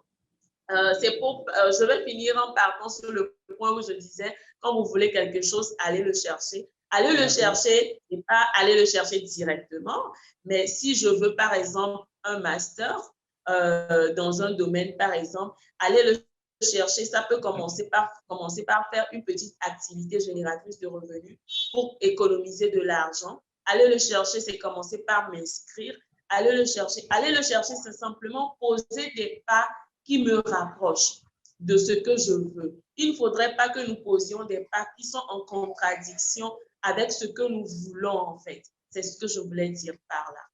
Voilà, merci beaucoup, hein, Madame Anouane. Justement, quand on parle d'avoir confiance en soi, je peux toujours ajouter en disant que n'abandonnons jamais. N'abandonnons jamais parce que dans la vie, il est permis de tomber. Mais ce qui est interdit, c'est de tomber et de rester là où on est tombé. Voilà. Ce qui est autorisé, c'est de tomber et de se lever et marcher avec assurance. Et je termine avec cette image que nous tous, nous avons traversée dans l'enfance quand nous commençons par faire nos premiers pas. On dit, Kéré, tu marches un peu, tu tombes. Quand maman veut sortir, acheter quelque chose dehors, toi, l'enfant, tu pleures. Elle te demande, quoi? Viens, on va aller. Tu marches un peu, tu tombes. Elle dit, si tu restes là-bas, je vais partir. Qu'est-ce que l'enfant fait? L'enfant se relève avec assurance. Je pense que c'est ce qu'il nous faut pour avoir confiance en nous. Merci beaucoup. Alors, autre question? Oui, mon cher Gilles, allô? Oui, alors? Il y a aussi qui levait la main, s'il te plaît. Il y a quoi? Madame Laetitia, elle levait la main. À un moment, il y a un bruit.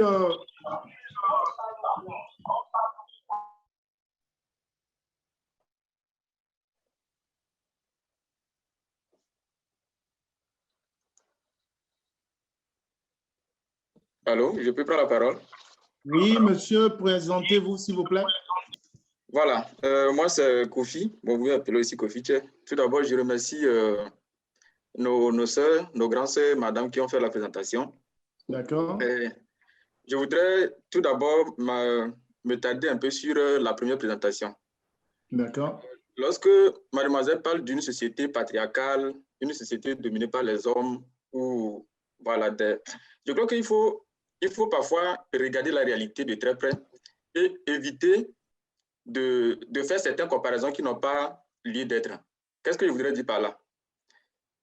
Je veux aussi qu'il faut que nos femmes quand même soient reconnaissantes parce que lorsque tu regardes certaines sociétés arabes et celles comme ça, les droits de la femme sont bannis totalement.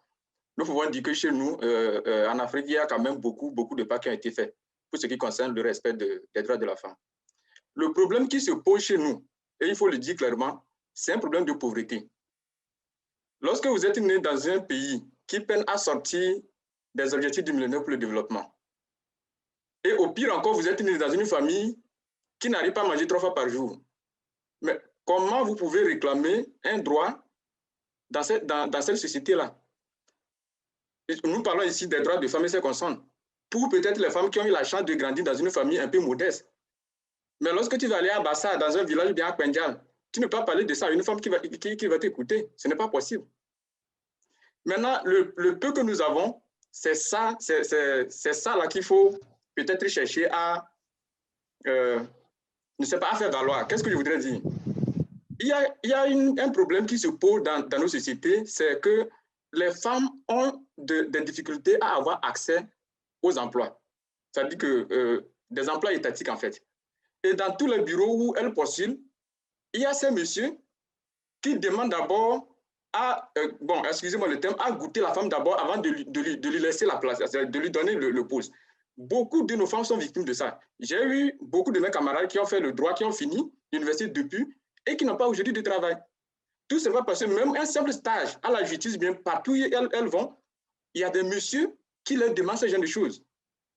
Ce que je voudrais, c'est que nous sommes aujourd'hui dans une société où les moyens de communication sont tellement à notre disposition qu'il faut arriver à avoir des preuves pour dénoncer ces genre de personnes et les punir. Lorsque nos États arrivent à punir ces genre de personnes, ces caciques qui sont dans le bureau et qui traitent nos femmes, qui traitent nos jeunes filles de cette manière, je crois que nous allons pouvoir, ça peut permettre aux femmes qui ont peur aujourd'hui de dénoncer, parce qu'il n'y a jamais, je vois ici beaucoup de jeunes filles qui sont aujourd'hui ici sur cette plateforme, mais au moins une peut témoigner qu'elle a été victime de ça. Mais c'est que tout se passe comme si ce n'est pas un problème dans notre société. Le problème de leadership, de manque de confiance, tout ça, c'est un problème social qui concerne et les hommes et les femmes. Lorsque vous êtes une minorité dans une société, vous avez des problèmes à vous imposer. Nous qui sommes étrangers ici en Allemagne, vous arrivez dans une salle, dans une salle pour suivre les cours. Vous voyez 25 Allemands, 25 Blancs, vous êtes le seul noir. Mais quand on pose des questions, vous avez la possibilité de répondre à ces questions, mais vous avez peur. Le simple fait que vous êtes seul, vous pouvez être garni de confiance, mais il y a la peur qui est là. Voilà, donc c'est un problème humain. Je ne vais pas être macho en faisant la différence entre les hommes et les femmes, en liant ce problème-là à un problème social, ni à faire de comparaison matérielle, non. Mais c'est des problèmes qui sont visibles. Donc, le peu que nous avons, essayons de les défendre avec acuité. Donc, je demande à nos jeunes femmes qui sont ici, si vous avez la possibilité de créer une association pour défendre vos sœurs qui témoignent de gauche à droite et qui n'ont pas la possibilité de venir sur les médias. Parce que si nous, les hommes, nous nous prêtons à ce jeu, on va dire que voilà, ça ne sert à rien, quoi. Donc, vous qui êtes victimes de ce genre de choses, essayez de dénoncer ces messieurs qui font ça. Parce que c'est une chose qui est très poignante, qui gangrène notre société. Voilà, je vous remercie. Merci beaucoup, chers messieurs, pour votre intervention. J'ose croire que c'est un apport. En tout cas, les panélistes sont là. Mais je vais dire quelque chose pour faire rire les uns et les autres. De la même manière où vous avez dit que ces filles sont objets de passerelles, si j'ose m'exprimer ainsi, avant d'avoir l'emploi, les hommes ou ces responsables vous diront que c'est elles-mêmes qui se prêtent au jeu parce que ce qu'elles portent avant de venir chez eux au bureau les pousse à faire autrement. En tout cas, ce n'est pas une manière de les défendre, mais c'est juste pour aussi tirer les responsabilités de part et d'autre. En tout cas, une chose est sûre, il faut les défendre, il faut les dénoncer, ça c'est sûr. Et c'est l'occasion également d'amener ou d'appeler les jeunes filles ou les jeunes femmes qui nous écoutent à être solidaires et à travailler en synergie. Une association pilotée par une femme, vous verrez plus les hommes. Pourquoi? Parce qu'elles ne sont pas unies entre elles. Je pense qu'aujourd'hui, elles doivent comprendre qu'il faut travailler en synergie et travailler en étroite collaboration. Voilà. Autre préoccupation ou bien si M. Laurent a quelque chose à dire? Oui, bien évidemment. Je soutiens ce que le frère Patrick vient de dire tout à l'heure. Mais le problème, ce qui est important, ce n'est pas laisser les femmes créer leurs associations à elles, mais je pense que les hommes doivent prendre le devant pour défendre ces femmes-là qui sont victimes, qui se tuent pour étudier, malgré les vicissitudes, malgré les difficultés, avoir des diplômes. mais qui sont en quelque part bloquées. Je pense que ça revient à nous, les hommes, de prendre quand même le devant pour accompagner ces femmes-là. Si association il doit y avoir, il faut que les hommes aussi fassent partie pour défendre ces causes-là. Donc, Monsieur Gilles, si tu me le permets, il y a Madame Laetitia qui levait la main depuis. Oui, bien sûr, je voulais lui donner la parole de suite, là, juste après vous. Madame Laetitia.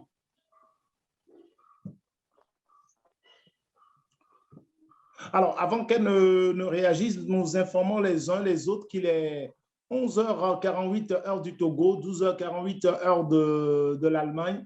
Nous aimerons bien finir à 12h heure de Togo et puis à 13h heure d'Allemagne. Donc, encore 12 minutes. Monsieur Gilles, oui. Okay. Je crois qu'elle est là. Est-ce que j'ai la parole maintenant? Oui. Oui, bonjour à tous et merci pour cette belle rencontre. J'ai eu l'occasion aujourd'hui de participer à cette rencontre et je pense qu'aujourd'hui, les moyens de communication font que les choses sont un peu plus faciles pour se rencontrer sur une telle plateforme. Et je voudrais remercier aussi les conférencières et les organisateurs. Et le thème sur lequel nous débattons est un thème très intéressant. Et j'ai trouvé que les trois présentatrices ou les trois conférencières ont beaucoup parlé de la femme, de ses qualités, et de ce qu'on peut faire pour changer, des atouts de la femme et tout ça. Moi, ce qui me manque souvent, c'est que si nous trouvons un cadre comme ça pour en débattre, nous savons que la femme, par exemple la femme togolaise, comme l'a dit notre première sœur qui a intervenu dans le cadre des questions, nous sommes freinés par beaucoup, nous avons beaucoup de freins. Donc, si nous prenons l'éducation que nous avons eue en tant que femmes, notre socialisation, le cadre tout entier dans lequel nous évoluons, nous avons beaucoup d'obstacles. Et moi, je souhaiterais, nous sommes ce que nous sommes et nous sommes le produit de notre éducation, de notre socialisation, qui fait que nous nous retrouvons dans des situations où on a beaucoup de difficultés et beaucoup d'obstacles. Moi, je souhaiterais, si nous avons la possibilité, un cadre comme celui-ci, que nous réfléchissons vraiment sur les possibilités concrètes de changer quelque chose. Par exemple, nous pouvons transformer ces conférences peut-être en petit atelier de discussion et prendre des thèmes concrets et développer des idées concrètes qui nous permettent, quand je pars de cette conférence en tant que femme, en tant que jeune fille, qui me permet demain, dans ma vie quotidienne, de pouvoir appliquer quelque chose que j'ai eu de cette conférence pour pouvoir changer quelque chose. Je prends peut-être l'exemple du thème avoir confiance en soi. C'est quoi? C'est un mot. Mais qu'est-ce que ça veut dire pour beaucoup de gens? Comment développer cette confiance en soi? Donc, on pourra prendre ce thème, confiance en soi, et réfléchir à cela, faire de cela un petit atelier, et en débattre et donner des outils concrets à chacune d'elles qui partira de cette conférence en ayant quelque chose dans la main qui lui permet, quel que soit le niveau où elle est dans la société, si elle est mère, si elle est commerçante, si elle est PDG, je ne sais pas, la fonction qu'elle occupe dans son quotidien, que cela lui permette de prendre cet outil développé dans cet atelier pour appliquer dans sa vie de chaque jour pour pouvoir changer quelque chose. C'était, bon, je ne sais pas si c'était mon apport, c'est un apport, bon, je ne sais pas ce que vous en pensez sur la plateforme. Merci à vous, madame, tout est prenable et tout est bon. parce qu'aujourd'hui, c'est de trouver les voies et moyens pour que les femmes puissent comprendre qu'elles doivent avoir l'idée de leadership pour amorcer un développement. Alors, est-ce qu'il y a encore un...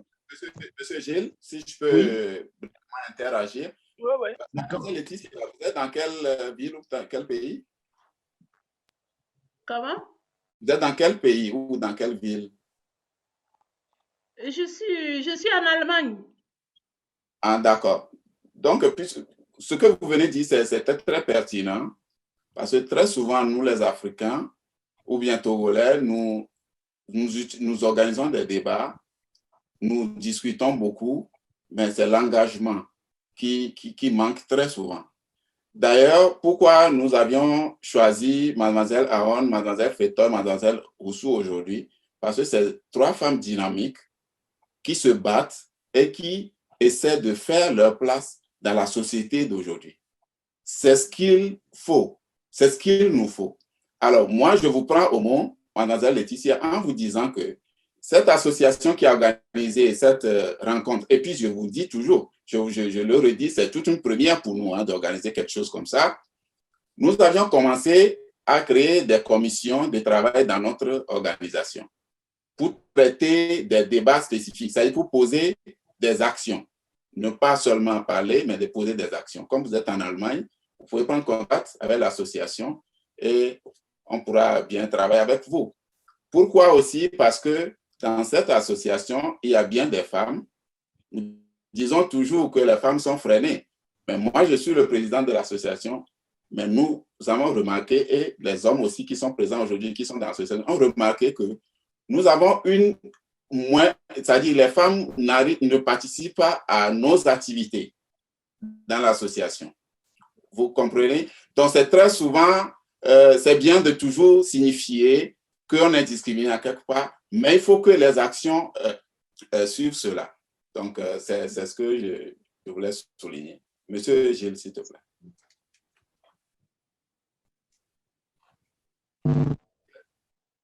Gilles est là? Merci. Ah oui, je suis là. Hein. Est-ce qu'il y a encore des questions? Oui. Il y a une question.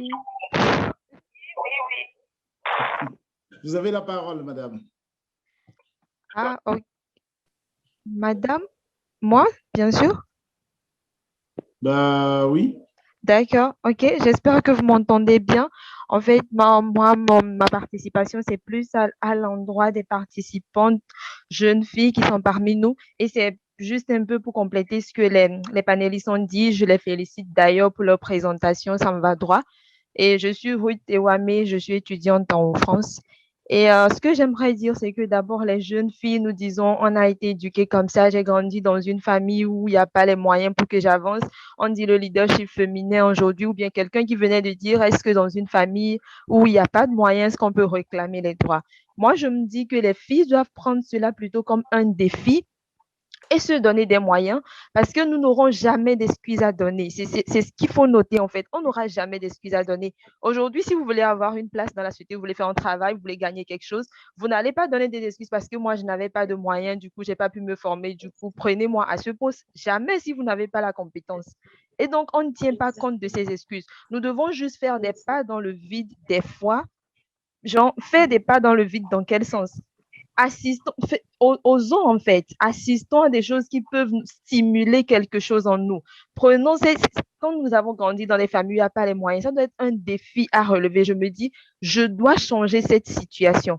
Si je vois mon maman qui est en train de souffrir parce qu'elle n'a aucun droit, parce que je suis dans cette famille, c'est ça plutôt qui doit me dire quelque chose que je veux grandir pour relever ce défi, défendre les femmes qui ont ce genre de problème. Du coup, je pense qu'avec cette idée, nous pouvons nous développer et aussi on se met le frein des moyens financiers. Moi, je me dis, quand on n'a pas de moyens financiers, ça ne veut rien dire. Bien sûr que ça joue beaucoup, mais on peut se donner des moyens. Si nous allons pour chercher des opportunités, n'allons pas nous présenter en tant que femmes parce que nous avons le physique de femme. C'est ce qui nous expose aujourd'hui à ce que le monsieur a dit. Les hommes se disent, voilà, je veux d'abord de toi et tout. Mais allons présenter notre intellect. Lorsque nous allons présenter notre intellect, ça nous donne beaucoup de moyens parce que ça nous donne des occasions de découvrir des opportunités, des bourses, des trucs qui nous permettent d'aller où on veut, même si on n'a pas les moyens. Donc, moi, j'encourage les filles à ne pas souvent plus valoriser leur physique, à ne pas emmener leur visage, mais plutôt emmener leur tête et leur intellect qui puissent leur permettre de pouvoir acquérir ce qu'elles sont en train de chercher réellement. Donc, c'était mon apport. Merci. Merci beaucoup à vous, madame. Merci à toutes et à tous. Je pense que le débat est assez enrichissant. Nous étions partis sur le principe d'une heure de conversation, d'échange, et nous voici à 2 heures. Ça veut dire que le terme est assez lourd et que les idées sont là. C'est une occasion pour l'association Togo Diaspora Ubuntu Bureau de penser à relancer en tout cas le débat, puisque nous sommes dans le mois de la femme et même en avril, on peut toujours organiser un débat sur les actions qui nous concernent. Alors, pour clôturer, avant de laisser la parole à Léna, la secrétaire générale de l'association Togo Diaspora Ubuntu Bureau, merci aux quarantaines de participants. Nous étions au départ à 40. Actuellement, nous sommes 36. Merci à vous tous de nous avoir suivis et nous espérons vous revoir très, très, très prochainement pour d'autres échanges, pour d'autres participations. Merci à M. Laurent Agbavitor, le président de l'association Togo Diaspora Ubuntu Bureau. Madame Oussou, Madame Fetor, Madame Anouol, en tout cas, chapeau. Chapeau, merci à vous. Et moi, je termine avec cette pensée qui dit « Je suis une femme. Et toi, c'est quoi ton super pouvoir ?» Que chacun essaie de réfléchir à cette pensée. Madame Léna, vous avez la parole en tant que secrétaire générale pour clôturer en toute beauté. Merci. Léna? Oui. Voilà. OK. J'espère que vous m'entendez. Bien sûr. Oui. OK. Bonjour, mesdames et messieurs. Je remercie tout d'abord le modérateur pour sa brillante présentation et Monsieur Laurent pour cette belle initiative. Je remercie également les panélistes et les participants et participantes. Donc, je suis Léna Larry, je suis étudiante. Donc, j'ai étudié la germanistique au Togo. Donc, actuellement, je suis dans le domaine de l'hôtellerie, hospitality management. Donc, je m'intéresse depuis mon enfance aux questions de genre et surtout du développement de la femme. Donc, j'ai eu à travailler avec plusieurs associations en étant au Togo, ce que je continue d'ailleurs étant ici en Allemagne. Donc, au cours de ces genres de rencontres, j'ai eu à apprendre une chanson qui va dans ce domaine qui m'intéresse beaucoup et qui m'interpelle tout le temps. Je l'ai appris avec le projet Jeune Femme Leader au Togo. Cette chanson s'interprète comme suit. Je suis jeune femme leader, j'ai la grande possibilité d'influencer des vies pour bien bâtir ma nation. Je suis jeune femme leader, j'ai la grande possibilité d'influencer des vies pour bien bâtir ma nation. L'abnégation, la dignité, excellence dans le travail. Et oui, je crois en mon potentiel pour bien bâtir ma nation. Donc, je pense que tout ce que nous venons de dire est dans cette chanson. Donc, je reviens maintenant en tant que secrétaire de la conférence. Togo Diaspora Ubuntu est une association de jeunes qui veut se faire le pont entre la diaspora et les jeunes au Togo. Elle veut faire le lien entre la diaspora et les jeunes togolais en les amenant à prendre conscience de leur état, de leur capacité et surtout du côté des femmes, de leur leadership, de l'esprit d'entrepreneuriat, du changement de mindset et du développement. Donc, pour revenir à tout ce que nous venons de voir tout à l'heure, il y a un philosophe allemand qui a dit « Au milieu de la difficulté se trouvent les opportunités ». Et je vois que la plupart des communications se sont accentuées sur cette thématique. Donc, nous devons faire de chaque difficulté les opportunités, comme une intervenante vient de le dire, que les moyens financiers ne doivent pas nous bloquer ou ne pas atteindre nos objectifs ou bien nos rêves d'enfance ou d'avenir.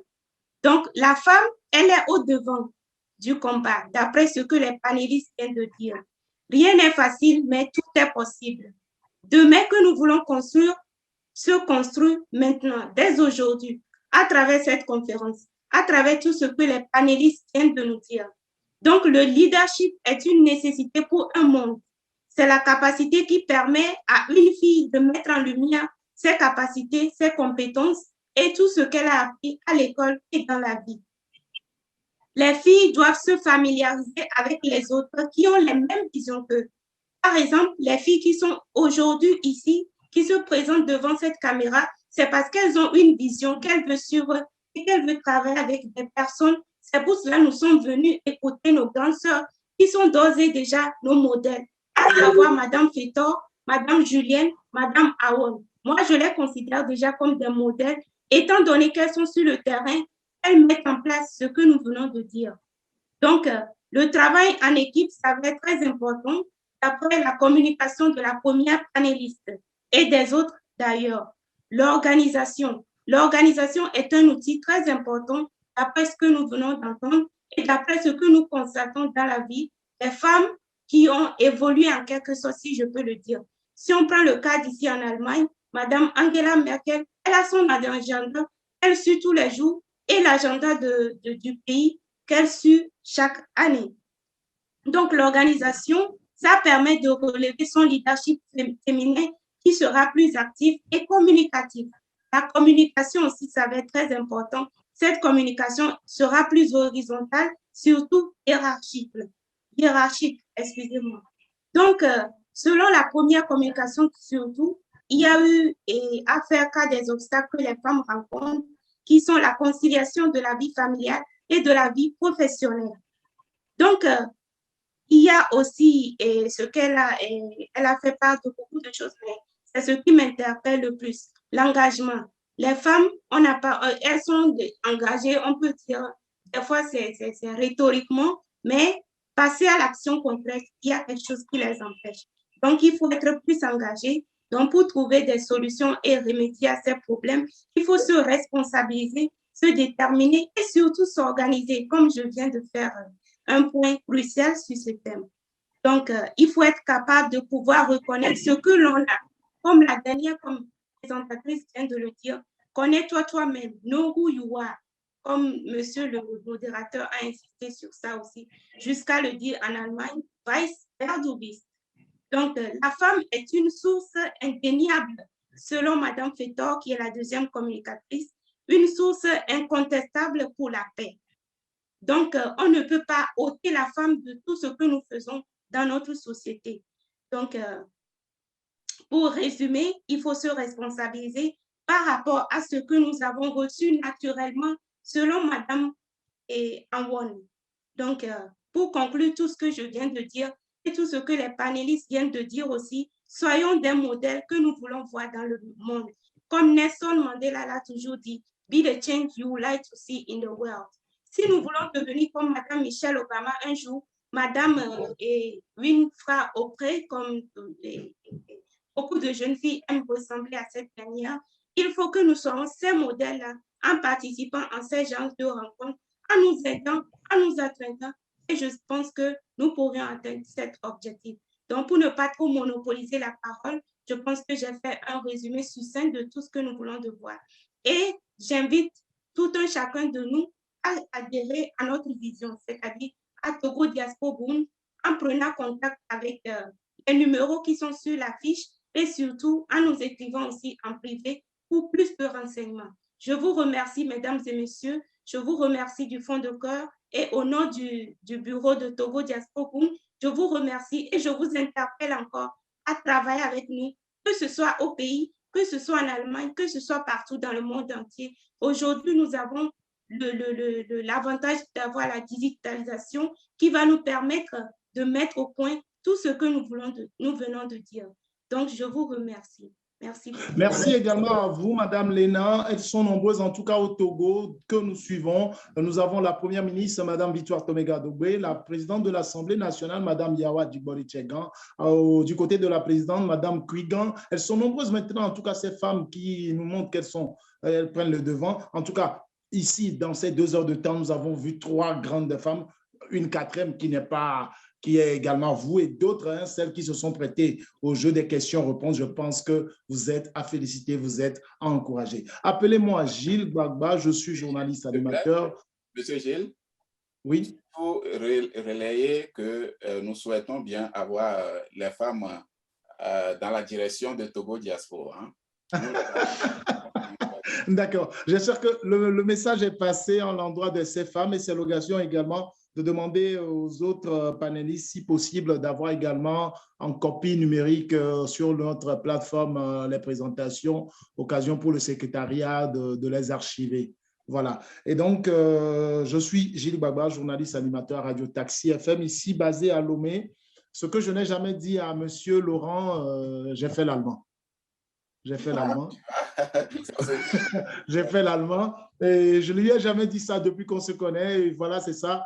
Hein, profitons de ce que nous savons faire et puis évoluons avec courtoisie, avec détermination. Je pense que Together we stand, divided we fall. Je suis également animateur de mariage, maître de cérémonie de plusieurs événements, formateur en art oratoire et développement personnel. En tout cas, j'ai plusieurs arcs à mon cou en ce qui concerne la communication. Et voilà. Merci et on est ensemble.